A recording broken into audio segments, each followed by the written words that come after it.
اس بات کا علم سب کے ذہنوں میں ہے کہ 7 اکتوبر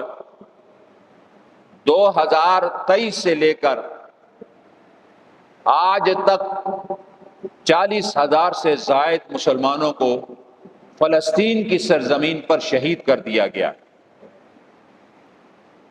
یہ بات کسی سے چھپی ڈھکی نہیں ہے، یہ بالکل واضح طور پر ہے کہ فلسطین کے اندر جو مسلمان اپنی زمین کی خاطر اور اپنے دین کے لیے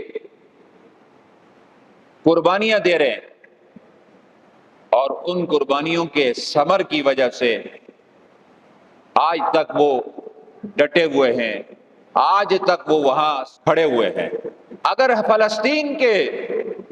سرزمین پر آپ تھوڑی سی نظر دورائیں تو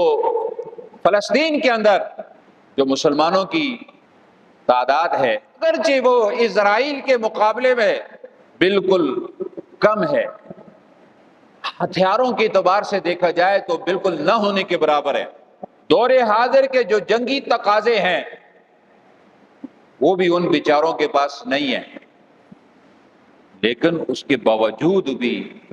وہ لوگ صبر و استقامت کے ساتھ اپنی جانوں کے نذرانے پیش کر کے اللہ کے دین کے لیے، اللہ کے نظام کے لیے،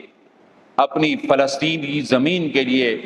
وہ یہ نہیں دیکھتے کہ میرا باپ شہید ہو رہا ہے، میرا بھائی شہید ہو رہا ہے، میری بیٹی شہید ہو رہی ہے، میرے بچے شہید ہو رہے ہیں، انہیں ان چیزوں کی کوئی پرواہ نہیں ہے، اور روز اول سے لے کر آج تک اور آج سے لے کر آگے تک وہ اپنے اس موقع پر قائم اور دائم ہے، اور یہی ان کی کامیابی کی علامت ہے۔ دھوکے باز کا طریقہ یہ ہے،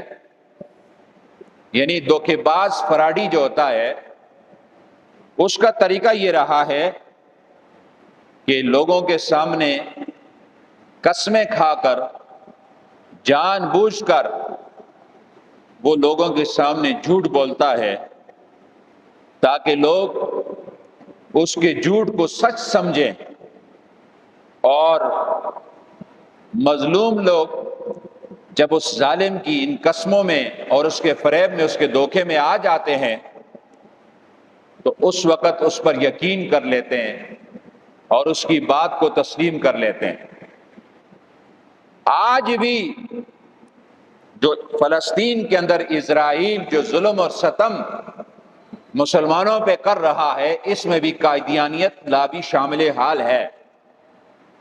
اور جہاں جہاں مسلمانوں پر ظلم اور ستم ہوئے